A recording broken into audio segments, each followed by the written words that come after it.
Hai, Assalamualaikum warahmatullahi wabarakatuh. Halo everyone, perkenalkan nama saya Risa Jahratunisa dari kelas 2B Farmasi dengan NIM 3119079 dari Stikes Bakti Tunas Husada Tasikmalaya. Di sini saya akan mereview beberapa jurnal pembuatan sediaan salep sebagai anti acne untuk salah satu tugas mata kuliah teknologi sediaan formulasi semi solid.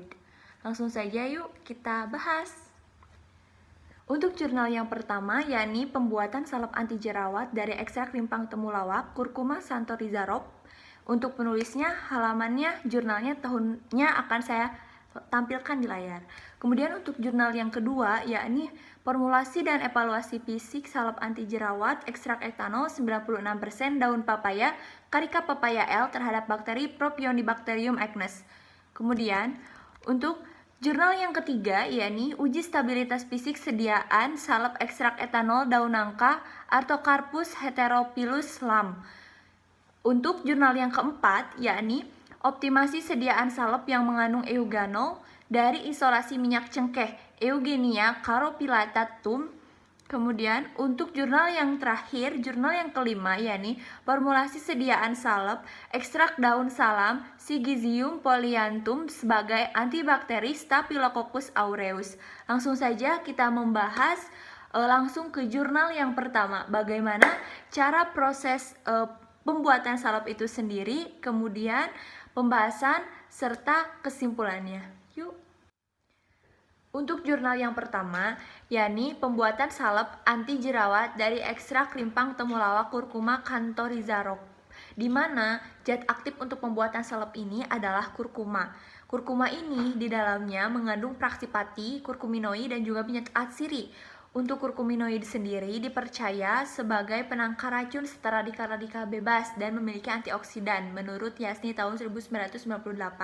Sedangkan untuk minyak atsiri sendiri berfungsi sebagai antifungistatik dan juga sebagai antimikroba, sehingga dipercaya dapat berfungsi untuk mengobati beberapa jenis jamur dan bakteriostatik pada beberapa mikroba. Untuk metodenya menggunakan metode deskriptif dengan rancangan formula ekstrak rimpang temulawak 7,6%, kemudian PEG 4000 yakni 36,98%, PEG 400 55,33%, nipagin 0,8%, kemudian ditambahkan secukupnya oleum sitris. Untuk ekstrak rimpang temulawaknya sendiri, yakni dibuat dengan cara maserasi menggunakan etanol 95%. Setelah itu, salep dibuat dengan cara larutkan nipagin dengan PEG 400, kemudian lebur PEG 4000 dan campurkan PEG 400 dengan nipagin di atas tangas air. Aduk sampai dingin, tambahkan ekstrak rimpang temulawak ke dalam campuran basis tersebut. Kemudian setelah homogen, tambahkan dengan oleum sitris secukupnya. Kemudian dilakukanlah pengujian salep. Untuk pengujian salepnya sendiri, yakni ada uji organoleptik, uji homogenitas, pH, daya sebar, kemampuan proteksi, daya serap, daya lekat, dan ukuran partikel. Untuk total pembuatan salep sendiri menghasilkan 50 gram salep, namun yang digunakan hanya 12,16 gram. Salep anti jerawat yang dibuat dari ekstrak rimpang temulawak menggunakan dasar salep larut air, terdiri dari campuran 40% PEG 4000 dan 60% PEG 400 dengan penambahan nipagin sebagai pengawet. Nah, bisa dilihat untuk tabelnya hasil pengujian salep ekstrak rimpang temulawak, uji organoleptik, bentuknya setengah padat, baunya bau khas rimpang temulawak, warnanya kuning kecoklatan. Kemudian ada uji homogenitas, bagian atasnya homogen, bagian tengahnya homogen, semuanya homogen. pH-nya 5, universal indicator. Jadi untuk pH wajah sendiri memang tidak bisa lebih dari 5. Kemudian daya sebar 5,3 cm. Kemudian kemampuan proteksinya kurang dari 1 menit. Daya serapnya 160%, daya lekatnya 23 detik, ukuran partikelnya setiap pembanding memiliki ukuran partikel yang lebih kecil dibanding salep ekstrak rimpang temulawak. Untuk kesimpulannya, berdasarkan hasil penelitian, ekstrak rimpang temulawak dapat dibuat menjadi sediaan salep yang memenuhi syarat pengujian sediaan salep. Perlu dilakukan pengembangan dan sosialisasi lebih lanjut mengenai salep pembuatan dari temulawak sebagai anti acne ini. Untuk jurnal yang kedua, yakni formulasi dan evaluasi fisik salep anti jerawat terhadap etanol 96% daun pepaya Carica papaya L terhadap bakteri Propionibacterium acnes. Perlu kita ketahui bahwa daun pepaya ini, khususnya tanaman pepaya ini banyak tersebar di Indonesia, sehingga untuk pembuatannya sendiri cenderung mudah untuk memilih bahan-bahannya. Ternyata daun pepaya sendiri di dalamnya itu terkandung karpain, di mana karpain ini berfungsi sebagai antimikroba menurut Peristiwati dan kawan-kawan 2018, sehingga efektif sebagai anti acnes. Kemudian selanjutnya metode penelitiannya untuk alat dan bahannya saya akan cantumkan di layar. Bahan-bahan yang digunakan dalam penelitian ini adalah nipagin, kemudian PEG 400, PEG 4000, daun pepaya, etanol 96%, aquades, dan minyak jeruk. Minyak jeruk di sini adalah oleum citri. Selanjutnya, yang pertama untuk melakukan metode penelitian ini adalah determinasi tanaman. Yang kedua, preparasi sampel, yaitu susut pengeringan, kadar air, dan kadar abu. Yang ketiga, pembuatan ekstrak dengan cara screening fitokimia, yaitu identifikasi alkaloid, tanin, savonin, dan identifikasi steroid serta triterpenoid. Pengujian parameter non-spesifik ekstrak kadar air seperti kadar abu, kemudian dan sisa pelarut. Untuk pembuatan salepnya sendiri, di sini ada beberapa formulasi, ya nih, dibuat dengan 3 formulasi dengan penggunaan daun pepaya yang berbeda-beda. Untuk formulasi pertama, yakni daun pepayanya 5%, formulasi kedua 10%, formulasi ketiga yaitu 20%. Kemudian cara pembuatan salepnya sendiri yakni dengan melarutkan nipagin dengan PEG 400, kemudian meleburkan PEG 4000 ke dalam campuran, diaduk sampai dingin. Setelah itu ditambahkanlah pepaya sesuai dengan formulasi masing-masing. Ya, ini ada yang 5%, kemudian ada yang 10% dan ada yang 20%. Setelah itu, setelah homogen, maka ditambahlah dengan oleum citri sedikit demi sedikit untuk jurnal yang ketiga, yakni uji stabilitas fisik sediaan salep ekstrak etanol daun nangka Artocarpus heterophyllus Lam. Yang melatar belakanginya proses pembuatan jurnal ini, yang pertama, daun nangka atau pohon nangka ini banyak tumbuh di daerah tropis. Kemudian daun nangka ini oleh nenek moyang dipercaya dapat mengobati demam, kemudian dapat mengobati bisul, dan juga dapat mengobati luka. Setelah itu, dilakukanlah hasil screening fitokimia oleh Dita pada tahun 2011 dan terbukti bahwa di dalam daun nangka ini terkandung flavonoid, kemudian fenol, steroid, dan juga tanin. Sehingga di dalam hal tersebut terbuktilah terdapat antibakteri yang berfungsi untuk menghambat bakteri penyebab jerawat. Setelah itu dilakukanlah proses pembuatan salep ekstrak etanol daun nangka ini. Untuk rancangan formulasinya, di sini ada formulasi A dan formulasi B. Untuk formulasi A sendiri yakni merupakan hidrokarbon, basis hidrokarbon, sedangkan untuk formulasi B sendiri ya ini merupakan basis yang larut dalam air. Kita lihat untuk bahannya, untuk formulasi A itu ekstrak daun nangkanya 10 gram, formulasi B juga 10 gram, ini sebagai zat aktif. Kemudian untuk formula A itu menggunakan Adeps Lanai 6 gram sebagai fase minyak dan Vaselin Album 34 gram sebagai fase minyak. Kemudian untuk formula B menggunakan PEG 400 sebanyak 24 gram sebagai fase air dan PEG 4000 sebanyak 16 gram sebagai fase air. Keduanya setelah ditimbang sama-sama beratnya yaitu 50 gram. Untuk metodenya, untuk melakukan pembuatan salepnya, yang pertama dilakukanlah peleburan basis-basis salep tersebut, dilakukan pengocokan secara konstan, kemudian tunggu sampai dingin. Setelah dingin, ditambahkan juga basis 20% agar mengurangi bobot pada proses peleburan. Setelah itu, setelah homogen semuanya, kemudian ditambahkan ekstrak daun nangka pada masing-masing formula. Nah, untuk bahan-bahannya akan saya tampilkan di layar. Bahannya ada daun nangka, etanol 70%, PEG 4000, PEG 400, Vaselin Album, Adeps Lanai, dan Aquades. Yang pertama itu dilakukan proses pembuatan Simplicia, pembuatan ekstrak etanol daun nangka dengan dasar salep hidrokarbon, yaitu dengan cara menimbang semua bahan yang akan digunakan sesuai dengan perhitungan penimbangan.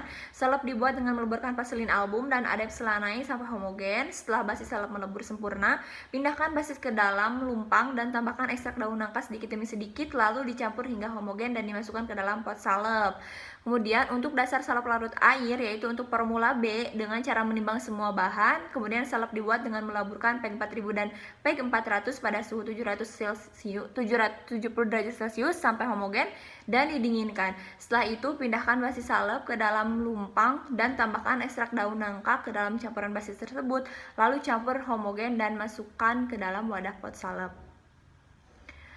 Setelah itu dilakukan uji stabilitas. Uji stabilitas salep menggunakan uji stabilitas Fresh-Thaw Cycle and diuji sifat fisik salep yang meliputi uji organoleptik, uji homogenitas, uji pH, dan uji daya sebar. Sediaan salep ekstrak etanol daun nangka itu diamati selama 12 hari, yaitu 6 siklus. Hasil penelitian menunjukkan basis hidrokarbon memiliki kestabilan yang baik dalam uji organoleptik, uji homogenitas, dan uji pH. Sedangkan untuk basis uji larut hanya memiliki kestabilan yang baik pada uji homogenitas. Sehingga kesimpulannya, berdasarkan uji stabilitas salep ekstrak etanol daun nangka yang dilakukan didapatkan hasil bahwa formula A basis hidrokarbon memiliki kestabilan yang baik dalam uji organoleptik, homogenitas, dan pH, tetapi tidak memenuhi syarat diameter daya sebar yang baik. Sedangkan untuk formula B basis larut air hanya memiliki kestabilan yang baik pada uji homogenitas, tapi tidak memenuhi syarat sifat fisik salep untuk organoleptik, pH, dan daya sebar. Optimasi salep yang mengandung eugenol dari isolasi minyak cengkeh.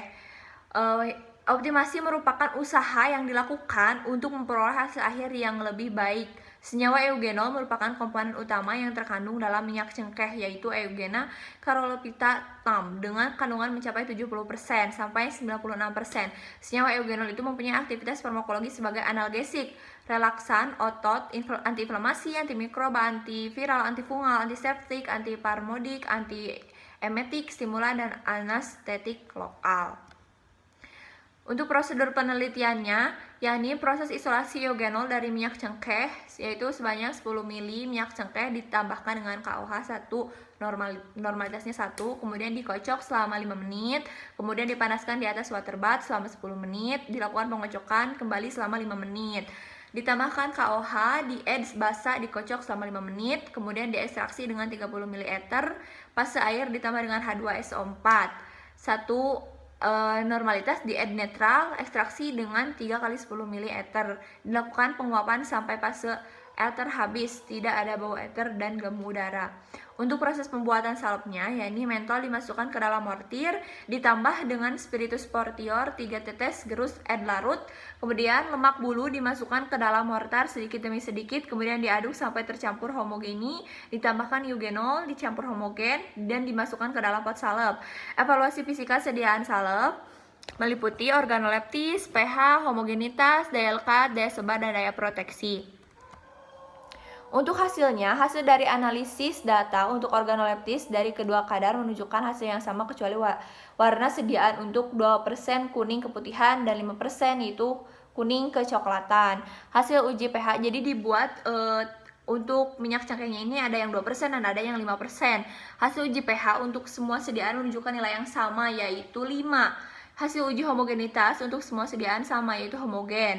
Hasil uji proteksi untuk kedua konsentrasi sama yaitu memberikan proteksi. Hasil uji daya lekat untuk kedua konsentrasi yaitu HO diterima yang berarti tidak ada. Untuk jurnal yang kelima, yakni formulasi sediaan salep ekstrak daun salam Syzygium polyanthum sebagai antibakteri Staphylococcus aureus. Perlu diketahui bahwasannya nenek moyang zaman dahulu menggunakan tumbuh-tumbuhan sebagai obat tradisional. Kemudian untuk daun salam sendiri dilakukan uji screening fitokimia dan di dalamnya terdapat alkaloid, tanin, flavonoid, minyak asidi, saponin, dan terpenoid sebagai aktivitas antibakteri. Tujuan dari penelitian ini untuk memformulasikan sediaan salep ekstrak daun salam sebagai antibakteri Staphylococcus aureus. Hasilnya, senyawa metabolit sekundernya itu diperoleh dengan cara maserasi. Cara maserasi ini dengan mengambil zat aktif dilarutkan dengan pelarut yang sesuai dengan dilakukan pengadukan pada temperatur ruang. Setelah didapatkan filtratnya kemudian dilakukan screening fitokimia, hasilnya positif mengandung alkaloid, flavonoid, saponin, triptanin, dan triterpenoid. Hasil evaluasi sediaan salepnya untuk sifat fisik sediaannya meliputi warna, bau, bentuk, homogenitas daya sebar, dan uji pH. Setiap konsentrasi salepnya ada yang 10%, 20%, dan juga 40%.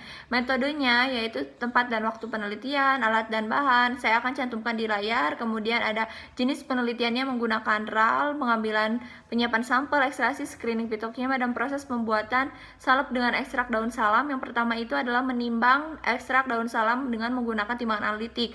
Kemudian basi salep dipanaskan di dalam hot plate suhunya 60 derajat sambil diaduk sampai bahan-bahan tersebut melebur sempurna hingga terbentuk basis. Salep ekstrak daun salam basis salep yang telah dibuat itu ditambahkan dengan ekstrak daun salam dan diaduk hingga homogen dengan menggunakan lumpang atau alu. Kemudian uji aktivitas antibakterinya dapat dilihat di tabel. Dan hasil kesimpulannya, formulasi salep ekstrak daun salam Syzygium polyanthum memiliki aktivitas antibakteri terhadap bakteri Staphylococcus aureus dengan diameter zona hambat yang dihasilkan pada salep konsentrasi 10% yaitu 2,4 mm, 20% yaitu 3,9 mm, dan 40% yaitu 7,4 mm. Salep konsentrasi 40% memiliki aktivitas antibakteri yang lebih besar. Oke teman-teman, itulah hasil review 5 jurnal mengenai salep, pembuatan salep